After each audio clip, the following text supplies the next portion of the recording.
Muy buenas noches. Otro de nuestros conversatorios con personajes potentes de nuestro querido Chile.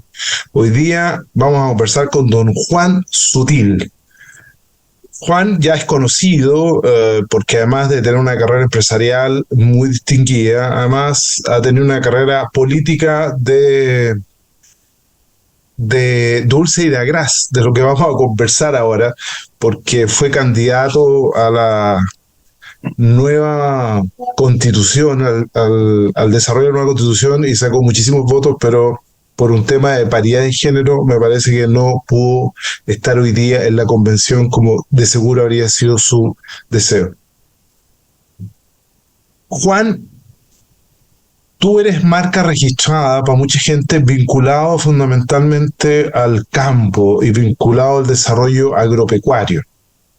Y quiero llevarte por ahí directo al grano y en los últimos años hemos visto algunas propuestas que tienen que ver fundamentalmente muy poéticas, muy románticas, pero no sé si muy ajustadas a la realidad, que tiene que ver con los derechos de agua. Yo entiendo que necesariamente para el desarrollo agropecuario es absolutamente necesario contar con al menos tres recursos. El primero, la tierra; el segundo, el agua; y el tercero, el recurso humano. Entonces, estas políticas que se han ido generando y que algunas no han pasado por la ley, pero otras han sido vía oficio, que es lo que se está tratando de regular hoy día, ¿tú las ves bien, las ves mal? ¿Qué crees que hay detrás de todo esto?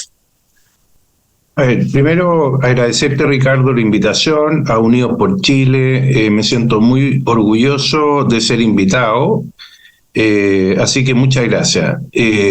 Cuando yo asumí en la CPC, lo primero que hice fue sacar la discusión del Código de Agua entre los agricultores y la izquierda, que era el discurso, y monté una mesa donde estaban las generadoras, las centrales de pasada, las sanitarias, los agricultores, los mineros, los industriales, las asociaciones de usuarios, y logramos junto con el trabajo colegislativo de llegar a acuerdos tan importantes como aprobar el Código de Agua por unanimidad en el Senado y en la comisión mixta.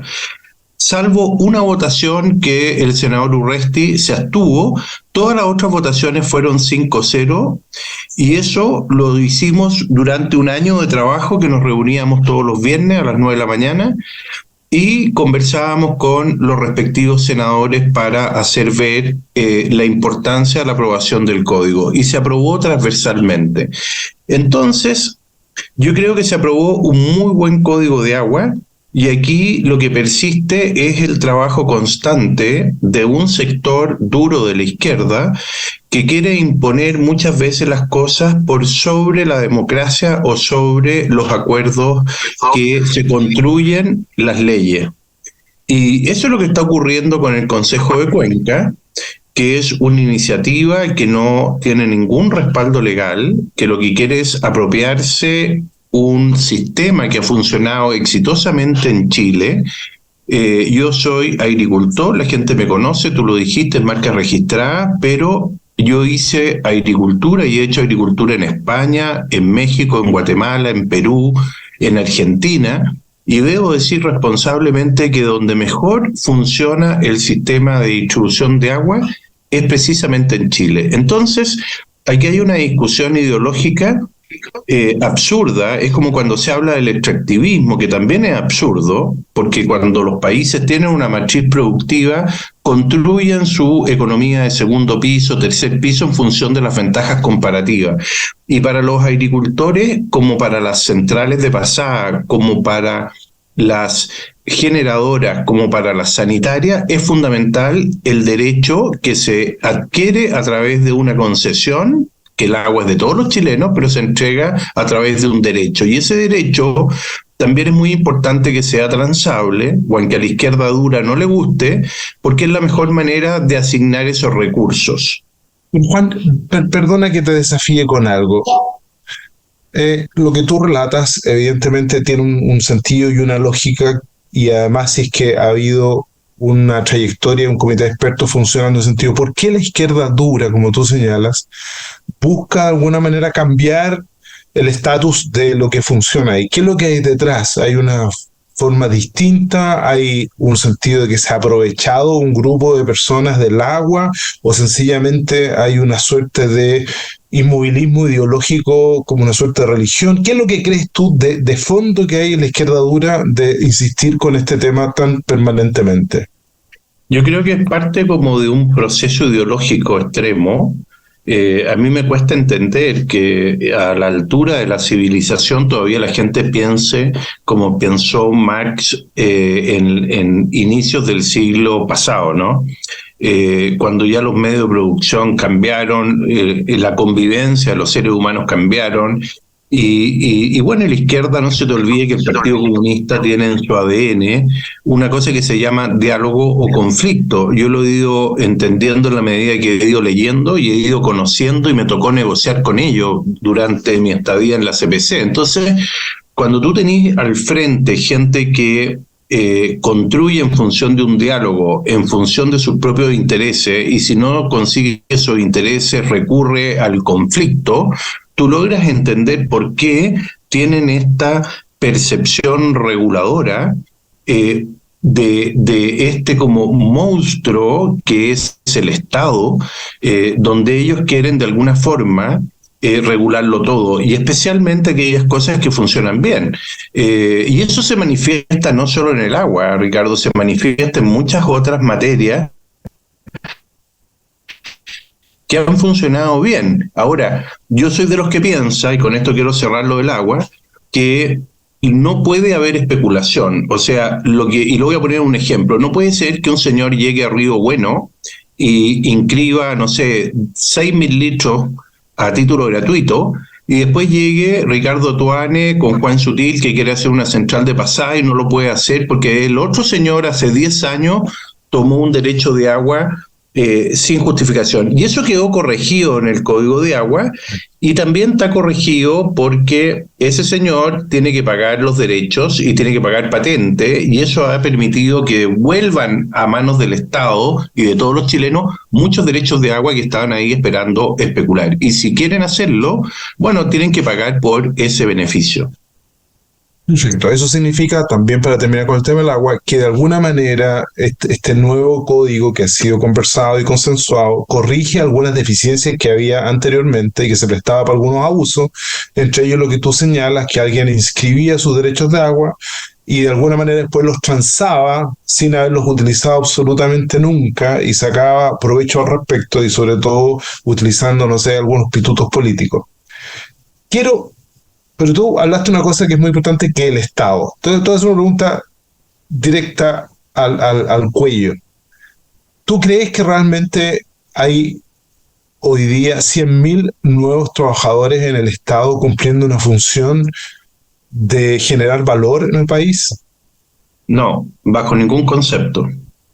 Y te voy a contar con una experiencia. En la Municipalidad de Rengo, en mi calidad de candidato, tuve que asistir, y tú llegabas y había un asistente de un funcionario, después había una secretaria del asistente y una secretaria de la secretaria del asistente, y al final, sin querer ser peyorativo, estoy poniendo esto como un ejemplo, había una de ellas que estaba simplemente o tejiendo o viendo redes sociales, y eso es uno de los grandes problemas que tiene el Estado de Chile, porque no hay gestión de las personas.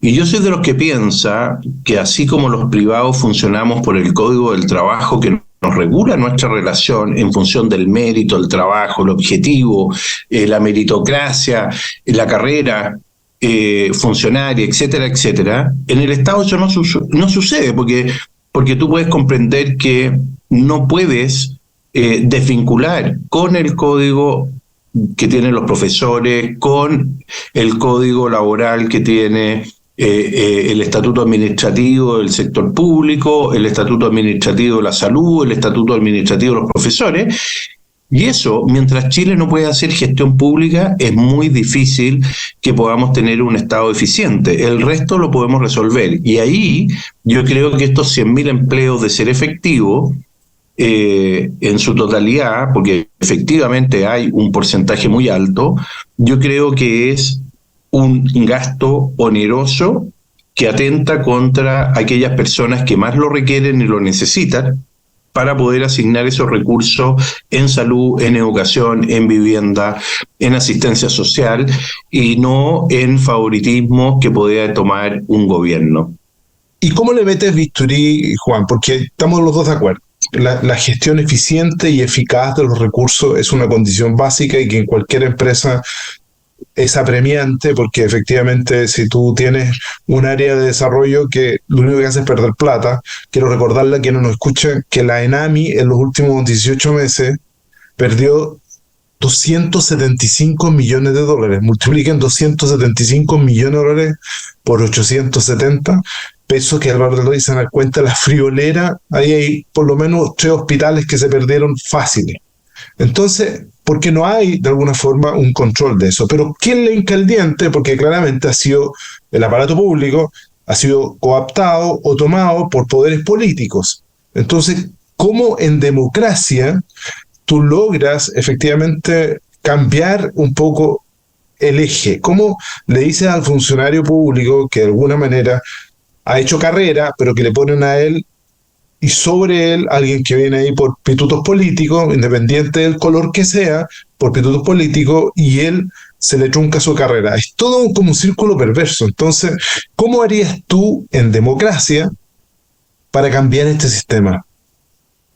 A ver, voy a contestar porque hiciste 2 preguntas en una. La primera, los países desarrollados ya lo han resuelto. O sea, Enel, que opera en Chile, el Estado italiano creo que tiene un 13%. Agua Andina, que es de un grupo que se llama Aguas Barcelona, el Estado francés tiene un 20 y tantos %. Y por lo tanto, los países que son ricos son inversionistas de aquellas empresas que son eficientes, como también ocurre con la empresa que hoy día tiene la concesión del aeropuerto Pudahuel, que también el gobierno francés tiene un porcentaje. Por lo tanto, esas empresas públicas se rigen de acuerdo al mercado, se rigen de acuerdo a los estatutos de la sociedad anónima, tienen gobiernos corporativos y funcionan bien. Por otro lado, en el caso de otros estados que funcionan bien, como el caso de Estados Unidos, existe la posibilidad de que haya carrera funcionaria, meritocracia, desvinculación, etcétera, etcétera. Entonces nosotros estamos frente a una situación que incluso yo he desafiado a algunos personajes, incluyendo en la radio agricultura. Me acuerdo en una oportunidad desafié al diputado Undurraga, y yo le decía, ¿cómo es posible que ustedes todavía acepten que el último enclave de la dictadura, que fue el estatuto administrativo, que favorecía en ese minuto a todos los empleados públicos de aquella época, ustedes todavía lo tienen ahí funcionando? Y resulta que nadie se atreve a resolverlo. Entonces, la segunda respuesta es que nosotros tenemos que en democracia resolver el problema. Y por eso que yo pienso que el borrador constitucional dice bastante al respecto, y es muy positivo lo que han planteado los expertos, con algunas modificaciones que por supuesto hay que hacer en materia de justicia, que ahí hay algunas cosas técnicas que resolver. También el tema de la huelga de los servicios públicos. Yo no comparto que los servicios públicos que tengan protección en su empleo además tengan derecho a huelga. Ahora, distinto sería que existiera un sistema igual que el sector privado, el Código del Trabajo, y se rijan de acuerdo a las normas del Código del Trabajo. Bueno, estaría bien. Entonces, está bien, pero lo que tú señalas, ese es el marco teórico como debería hacerse. Pero tú te enfrentas, por ejemplo, en la salud, te enfrentas con la FENACH, o te enfrentas en educación con el colegio de profesores, o te enfrentas con los sindicatos. Entonces, en Codelco, por ejemplo. Entonces, ¿cómo concretamente tú logras cambiar la mentalidad en donde seamos eficientes, hagamos una contribución de valor y estemos dispuestos a hacer nuestras cuotas de poder? Porque el desafío es cómo movilizo yo a esa gente. En Argentina, los sindicatos paran el país de un día para otro. Bueno, yo creo que la Constitución, vuelvo al punto, te da algunas luces. La primera es que se cambia el sistema electoral. 5% va a ser elegido diputado, senador, alcalde, 5% para los partidos políticos y algunas normas que los obligan a actuar de cierta forma, como ocurre en países desarrollados. Eso, lo primero que va a hacer es generar 4 o 5 bloques políticos importantes que se pueda volver a tener acuerdos políticos que hoy día, con 23 partidos políticos en el Congreso, es imposible. Este país hace 10 años no se gobierna. Esa es la verdad. Hay gobierno, pero no hay un gobierno que gobierne constructivamente pensando en el interés supremo de todos los chilenos y en las cosas que son racionales. Y finalmente se encuentran, a juicio mío, las posiciones ideológicas que son irreconciliables. Entonces, para la izquierda quiere total reparto, nosotros queremos que sea una capitalización individual, pero hay una cosa que nos une y que hay que subir el 6% o quizás más, porque si no, no podemos construir una jubilación. Entonces yo digo, ¿por qué no lo miramos desde el punto de vista del pragmatismo? Eso es lo primero. Entonces hay que resolver el sistema político. Y lo segundo, que también la Constitución lo dice y lo mandata, y nadie lo ha discutido, es que mandata al Ejecutivo y al Legislativo a que se modernice el Estado y dice también que tiene que haber gestión de personas. Por lo tanto, yo creo que ahí hay un mandato claro de la legislación futura en términos de modernizar el Estado. Y todos sabemos que para modernizar el Estado tú tienes que quebrar estos monopolios, y lo que es más grave, que tú no puedas decirle a una persona, sabe que más, señor, usted no está cumpliendo con su deber. Te pongo otro ejemplo. Una amiga mía que trabaja en el registro civil, resulta que tiene personal que va cada 79 días, 1 o 2 días, marca tarjeta y posteriormente vuelve a entregar una licencia. Y ahí se produce un fraude a los recursos del Estado, que a mí me sorprende que se acepte. Produce un fraude el médico que entrega ese certificado trucho, y finalmente eso nos está costando casi 500 millones de dólares o un poco más al año en licencias que se han categorizado como falsas, donde existe ahí un fraude de quien la entrega y de quien la percibe. ¿Sabes, Juan? Lo que pasa es que cuando yo te escucho, uno trata de emplear la lógica y dice, ok, si yo evitara la evasión del Transantiago, y no fueron 600 millones. Por eso, si yo cortara de raíz el tema de las licencias médicas falsas, 500. Si yo pidiera una accountability de todos los cargos de lo que se está haciendo en el sistema público, si yo efectivamente controlara el tema de las fundaciones, que es realmente increíble lo que ha ocurrido ahí, tú te das cuenta que hoy día no estaríamos pensando ni siquiera en una reforma tributaria, porque sobraría plata versus la reforma tributaria. Entonces, porque si yo quiero tener 2 puntos del PIB, pero resulta que solo con una gestión adecuada tengo 2,8 o 3 puntos del PIB. Entonces, bueno, volvemos además, a lo mismo. ¿Por qué no se hace? Bueno, te voy a decir que te faltan ahí algunos ingredientes. El contrabando de cigarrillos y medicina que entran camiones por el norte de Chile a Vista y Plasencia son casi 820 millones de dólares. Hay un estudio que lo hicieron, ahí está presente, lo hizo presente la CPC. Y te voy a decir más, tenemos en Chile una evasión de IVA de un 17,4% según el último estudio, y los países de la OCDE tienen un 9%, ahí tenéis 5.000 millones de dólares. Y después tenéis un despilfarro del Estado que tú mismo lo has mencionado. Y ahí, ¿qué es lo que pasa? Que si tú querés cortar un programa, resulta que si ese programa es de los diputados de la primera región, resulta que le sacáis ahí una buena parte del clientismo y de su operación política. Y si este es de Los Lagos, o es de San Bernardo, o es de Santiago, o es de cualquier lugar, ahí está. Y resulta que falta ponerse los pantalones y actuar y hacerle ver a la ciudadanía de que estas cosas, si no se resuelven, el país tampoco va a avanzar. ¿Y qué es lo que necesitamos? Tomar decisiones de fondo, generar nuevamente las confianzas, llegar a los acuerdos que corresponde y volver a poner a Chile en marcha en función de lo que corresponde a un país que quiere aspirar al desarrollo. Este problema no lo tienen... Juan, A ti te tocó compartir, que yo quiero volver sobre el tema que estás diciendo porque me parece que es crucial y central. A ti te tocó compartir con los principales empresarios del país y con los principales políticos e interactuar con el presidente de la República también. Y Con luego los una dos. pregunta, los dos, claro, y te hago una pregunta fundamentalmente en eso, porque yo tengo la impresión que no va a ser posible ninguno de estos cambios que tú señalas, porque eso requiere de una voluntad política y pagar un costo político gigantesco, algo un poco lo que hizo Macron en Francia al empujar el aumento de la edad de jubilación y le pararon Francia y él siguió con esto y aquí en Chile dificulta que esté dispuesto a pagar ese costo. Entonces la pregunta es, ¿tenemos los líderes de la estatura? ¿Tenemos el agua en la piscina desde el punto de vista moral, desde el punto de vista de nuestra reserva ética, desde el punto de vista, como para hacer estos cambios? Porque eso se requiere de una visión un poco distinta. Bueno, te faltó la Margaret Thatcher, te faltó Y Ronald Winston Reagan también. Churchill, te Y faltó Ronald Reagan también. Ronald Reagan, que hicieron cambios contra viento y marea y cambiaron la Sí, historia de sus países. estoy de Y acuerdo. yo creo que los líderes van surgiendo en la medida que esas cosas sucedan. Lo que pasa es que también tú tienes que generar las condiciones para que esas cosas sucedan.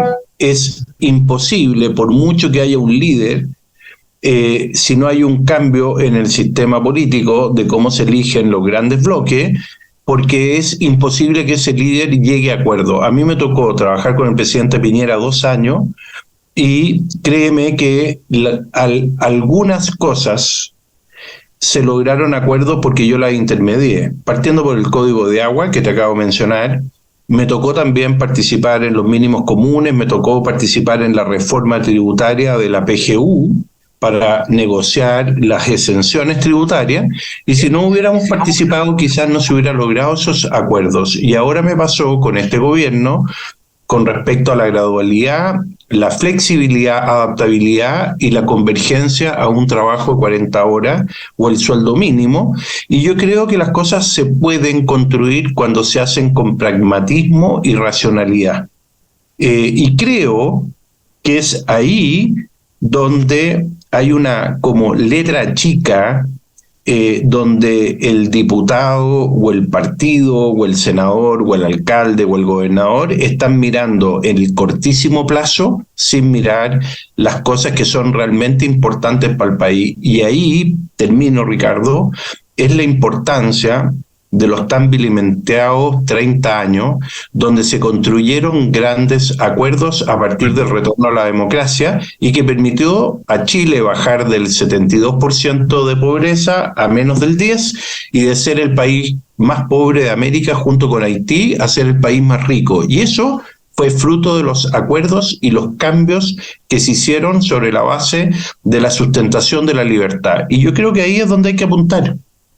¿Por, ¿Por qué un país que muestra este cambio revolucionario que a ti y a mí nos tocó vivir de niños, mucha pobreza, niños a pata pelada, que hoy día dicen, ¿cómo? Niños a pata pelada, niños comiendo pan duro, o sea, gente que pedía pan duro, o sea, una visión totalmente distinta a lo que es hoy día el país?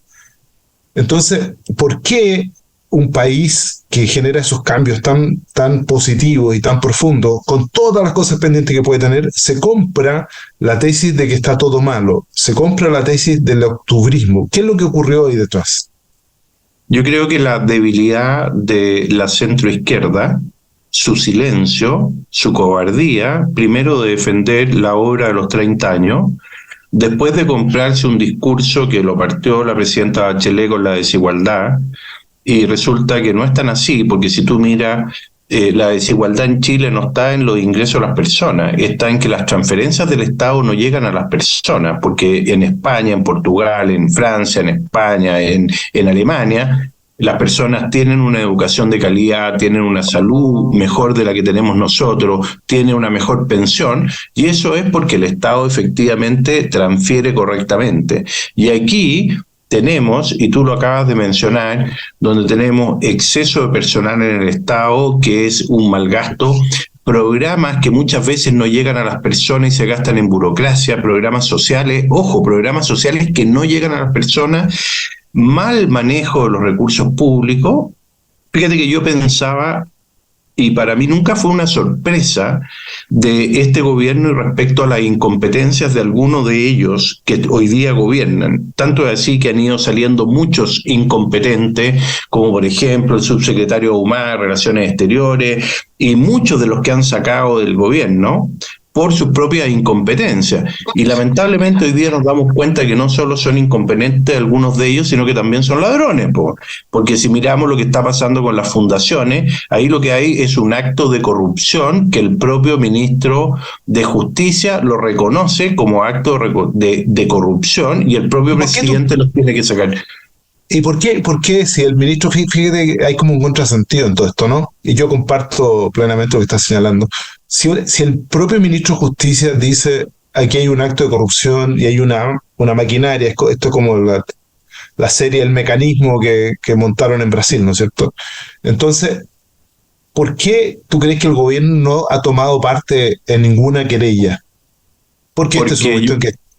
¿Por qué? Porque yo creo que de alguna forma Chile está enfermo, y partiendo por el gobierno que está enfermo, porque si yo fuera presidente, por supuesto que hubiera sacado a quien correspondía sacar, que era Giorgio Jackson, que él era el artífice como fundador y jefe de esta maquinaria, y lo retuvieron ahí harto rato, y le permitieron una salida decorosa. Entonces yo digo, bueno, ¿estamos por el bien común? ¿Estamos por la probidad? ¿Estamos por hacer las cosas bien? ¿O nos vamos a proteger?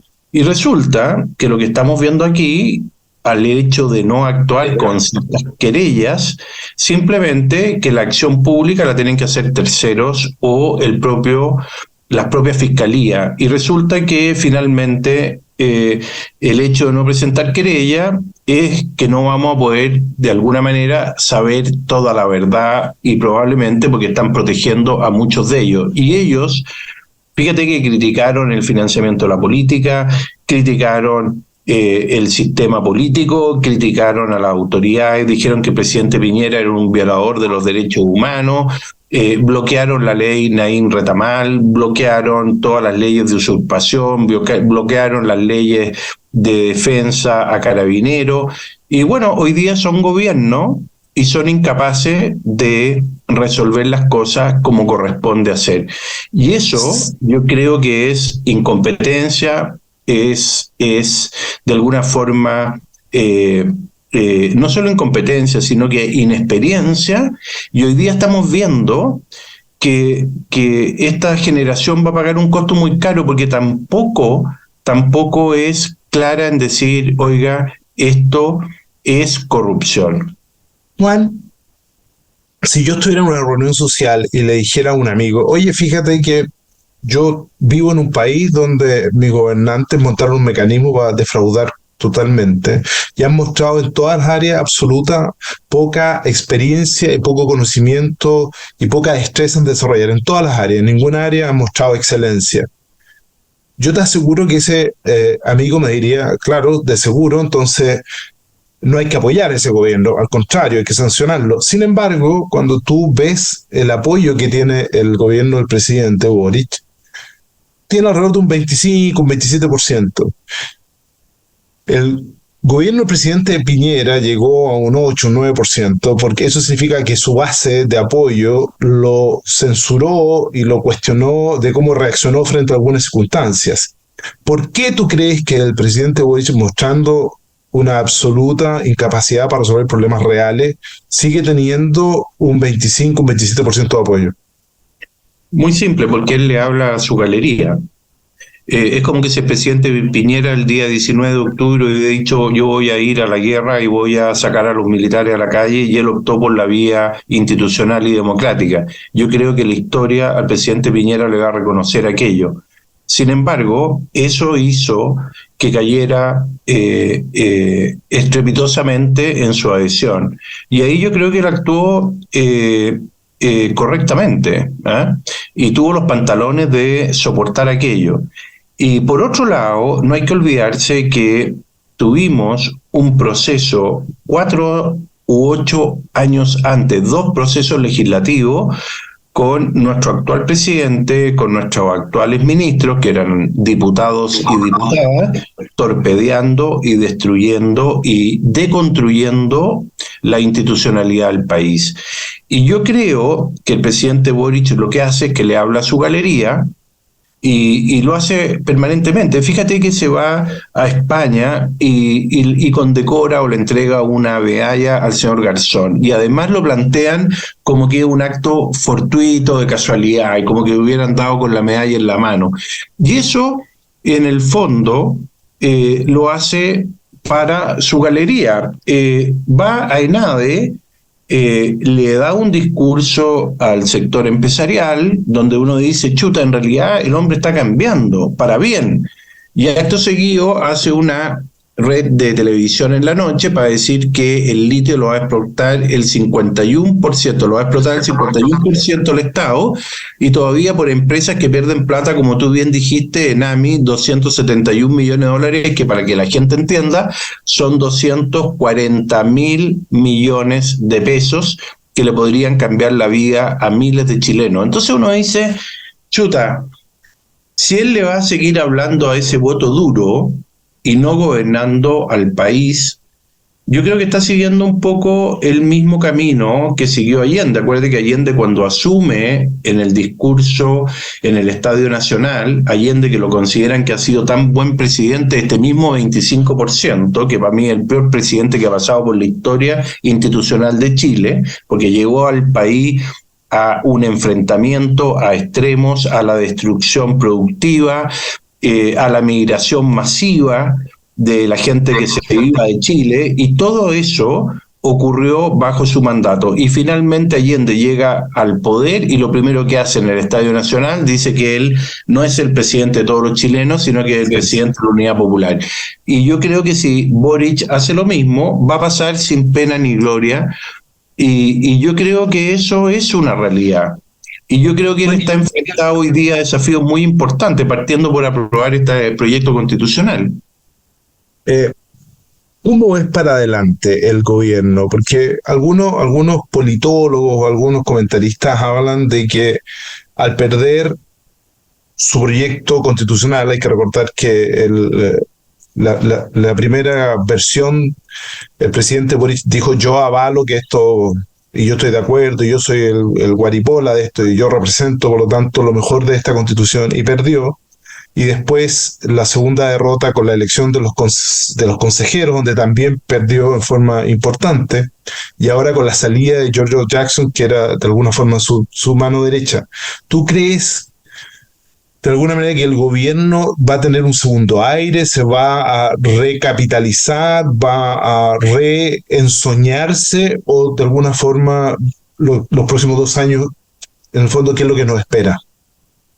Yo creo que va a ser malo para Chile, porque así como el presidente Boric asume el gobierno y se enmarca en un proceso refundacional, no nos olvidemos que él estuvo ahí en la Plaza Baquedano gritando en contra del orden público, carabineros y otros, y lo hizo durante 8 años antes, y él... yo fíjate que vi un meme recién, no sé si tú lo viste, que muestra a Boric cortado el pelo a lo moicano, otra foto con la polera de Jaime Guzmán, con una bala en la... Y después otra fotografía gritándole a la fuerza pública, y dice, bueno, y ustedes eligieron a este loco y consideran que Milei es loco. Ahora, yo pongo este ejemplo, y eso no significa que yo no esté distante de Milei, porque no es la persona que creo yo que puede llevar a Argentina a su desarrollo, en la forma que lo está haciendo y con el discurso que lo está haciendo. Pero también pienso que quien hace ese meme tiene razón, y ahí es donde se explica qué es lo que pasa con este presidente y con lo que él representa, con mucha gente que lo apoya, y creo que también no hay que olvidarse que en materia de reforma, lo que está arriba de la mesa es el programa del Partido Comunista que hizo para el candidato Jadwe, no para el candidato Boric. Entonces, cuando tú miras en profundidad la reforma tributaria como se planteó inicialmente, estaba ahí el Partido Comunista. Cuando tú miras la reforma de pensiones, está ahí el Partido Comunista, con una mirada omnipotente del Estado, controladora, restando la libertad a las personas. Entonces, al final, este gobierno, si quiere navegar, va a tener que, de alguna manera, cambiar el rumbo, entender que para llegar al puerto, como decía mi papá, hay que navegar. Y él, en la forma que lo está haciendo, no va a llegar al puerto, porque no va a poder hacer reformas que concuerden con lo que las personas esperamos en materia de pensiones, en materia de nueva constitución, pacto tributario, etcétera, etcétera. Preguntas cortitas, Juan. Tú tienes una visión muy potente y global de lo que ocurre, porque has sido un actor relevante, dirigente, empresario, y además ha generado acciones potentes como el tema de los respiradores en pandemia, lideraste eso, y por lo tanto ahí hay una cosa que te define, que es la acción por el otro. ¿Cómo ves el tema de la seguridad? Porque mientras nosotros hoy día estamos conversando y nuestra gente nos escucha y algunos van a decir si me gusta lo que dice Juan o no, hay gente, a pesar de la tormenta que estamos y la gente lo está pasando mal, le siguen quemando sus casas, sigue muriendo gente, sigue habiendo terrorismo en el país. ¿No es un poco kafkiano esto de que estemos hablando de una reforma, por ejemplo, tributaria, y no hemos solucionado simultáneamente un tema que es vital y que es el acto primario y obligación primaria del Estado, que es salvaguardar la seguridad e integridad del Estado?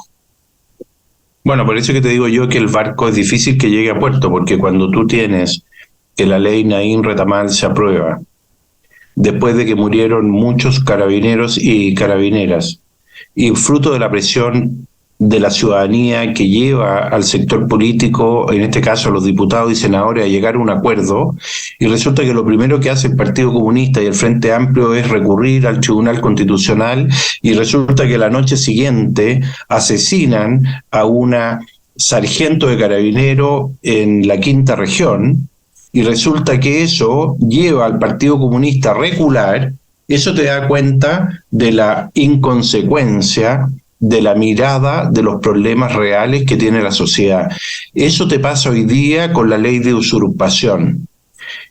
Pasó con el robo de la madera, que felizmente fue corregido y ha bajado prácticamente en 2/3 la delincuencia, el robo de madera, y permitió también meter preso a terroristas como la directiva de la CAM, que es la coordinadora de Banco Mayeco, y ahí obviamente esto ha ido corrigiéndose, pero aún ahora tenemos, como dices tú, gente que le incendian sus casas, que incendian los bienes públicos y privados, las escuelas, las iglesias, las maquinarias, las casas. Yo lo sufrí en carne propia, y resulta que hoy día todavía no están los elementos para poder actuar. Y ahí hay un complejo de la izquierda que a mí me cuesta mucho entender, y lo miro al leer, estoy terminando ahora la historia de Trotsky, que ellos tienen como una mirada, porque cuando ellos toman el poder son despiadados, asesinos. Así fue Stalin, Fidel Castro, Mao Zedong, Henneke en Alemania, y todos. Entonces yo digo, bueno, ¿por qué no quieren avanzar en esas materias? Bueno, porque a ellos les conviene el caos para hacerse del poder. Y esa es la verdad. Y lo que construyó el Frente Amplio fue generar un clima de inestabilidad, un clima anti-institución, un clima antisistema. Conquistan el poder y no lo pueden ejercer correctamente. ¿Te fijáis? ¿Por qué? Porque tienen todos estos como desajustes de mirar esto en forma pragmática y racional. Si tú quieres usar la fuerza del Estado, tienes que usarla con toda fuerza, protegiendo obviamente los derechos humanos de las personas, pero tú tienes que actuar con el rigor de la ley que corresponde. Y eso es entregarle las herramientas a la justicia, a la fiscalía, a carabineros, a Fuerzas Armadas. Piensa que hay cosas que son tan absurdas, Ricardo, que tú vas a cualquier país de Europa o a la Fontana de Trevi y tú ves 2 tanquetas y 5 militares protegiendo ese Así bien es. que es estratégico. O si quieres entrar a un museo o quieres entrar a un aeropuerto. Y acá en Chile tienen un complejo que no se puede proteger el viaducto del Mayeco o el puente que une Santiago con Rancagua a la altura del río Maipo. Entonces tú dices, bueno, ¿qué es lo que busca esta gente al final? ¿Ah? ¿Por qué permitieron esta migración absolutamente desbordada que parte con el gobierno de la presidenta Bachelet? Pues la migración es por razones humanitarias, es por razones de necesidad de los países, pero no puede ser que las personas pasen por la frontera como que si nada pasara. Y yo te pregunto, ¿qué es lo que hay detrás de eso? ¿Qué crees tú que hay detrás de eso? Yo creo que eh, eh, de alguna manera quizás el interés de generar el caos en algunas materias. ¿Ah? O sea, Con ¿tú algunos, crees en la teoría de la revolución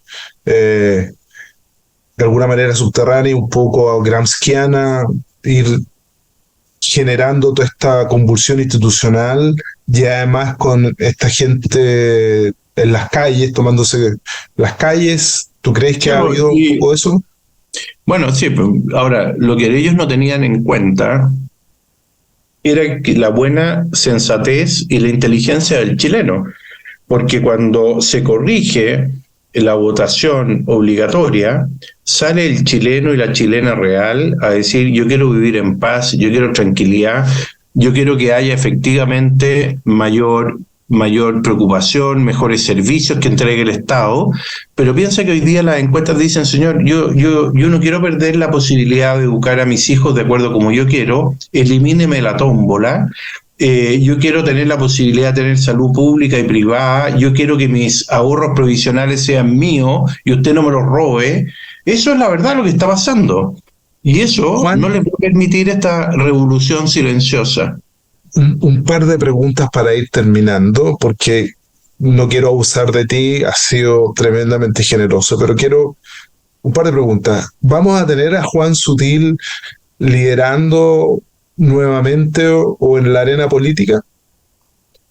No, en primera fila no. Yo voy a estar siempre ayudando, especialmente a construir los valores de la libertad, a generar puente, a generar un trabajo colectivo en función de un objetivo común, que es que el sector que representa el mérito, el trabajo, el esfuerzo, la libertad, la competencia, y que hayan regulaciones que permitan que funcionen bien los mercados, que existan leyes con la absoluta dureza. Y yo siempre pongo el ejemplo, la ley Emilia permitió cambiar la conducta y la gente hoy día no se toma media botella de vino y el que se la toma no maneja.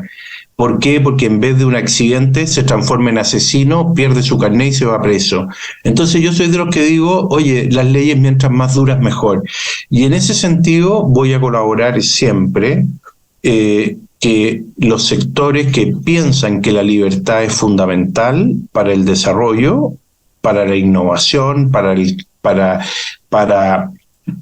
la creación, bueno, que esos valores estén ahí. Y la política contingente inmediata, no, yo tuve una experiencia, fue muy linda en muchos aspectos, hice una campaña muy linda, me tocó conocer a muchísima gente en toda la región, mi región, pero también conocí lo duro de eso y los ataques infundados de lado y lado, y creo que eso no construye sociedad, ¿ah? Y estoy Estamos de acuerdo. trabajando para que eso no ocurra a más personas. La última pregunta. ¿Tienes hoy día algún referente político que de alguna forma tú digas, yo creo que pueden, uno, dos o tres que pueden ser aportes para el devenir del futuro? ¿Tienes algunos nombres? Bueno, yo creo que nuestro sector está saliendo varios líderes, partiendo por la Evelyn Matei, que es una líder que puntea muy bien. Está José Antonio Kast, que también está haciendo un buen trabajo. Está también Rodolfo Carter, que también ha hecho un buen trabajo. Y así van surgiendo líderes. A mí me gusta mucho algunos diputados que también han ido ejerciendo liderazgo, Jorge Alessandri, el Guille Ramírez. Bueno, ellos van a ir teniendo oportunidad en la medida que las circunstancias se presenten, pero también creo que esas circunstancias requieren de condiciones habilitantes y yo creo que tenemos que trabajar todos en conjunto. Después tú tienes en el centro político también líderes importantes. La Jimena Rincón es una líder muy relevante en el centro político.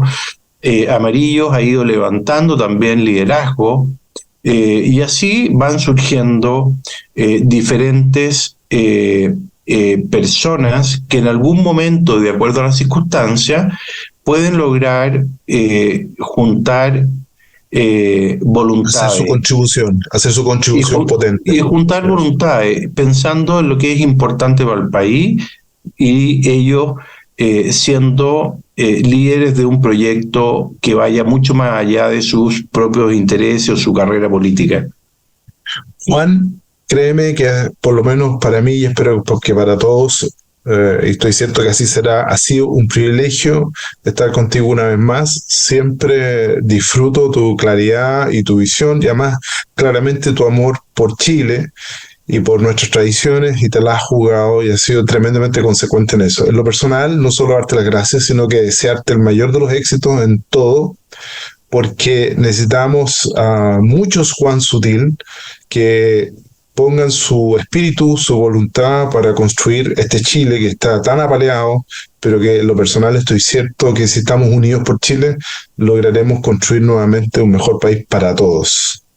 Bueno, sin duda, yo creo que es un imperativo moral y ético, así como tú lo haces todos los días, Ricardo, yo también lo hago cada uno desde su vereda, de poder construir y el lema Unidos por Chile es sin duda el camino que hay que seguir, porque unidos lo vamos a lograr, desagregados no lo vamos a lograr y tenemos que construir acuerdos muy amplios, muy grandes, que permitan que Chile llegue al desarrollo. Un país que crece es un país que le da oportunidad a los estudiantes, que le da oportunidad a los profesionales, que le da oportunidad a los trabajadores y que permite el cambio de la vida para mejor de todos los ciudadanos. Entonces, si no logramos eso, no vamos a salir de la trampa de ser un país de ingresos medios. Y yo creo que ese es el imperativo que nos tiene que motivar a todos. Así que te felicito por el programa, te agradezco mucho y le pido disculpas a quien nos está escuchando si le hemos dado la lata, pero bueno, es lo que hay, como dicen por ahí los niños. Así que muchas gracias a todos los que nos escuchan. Un abrazo, buenas noches Juan, ya de seguro nos volvemos a ver. Buenas noches y gracias a todos. Lo mejor para ti siempre. Igualmente, Ricardo, y para todos los que estén súper bien. Éxito. Gracias, adiós.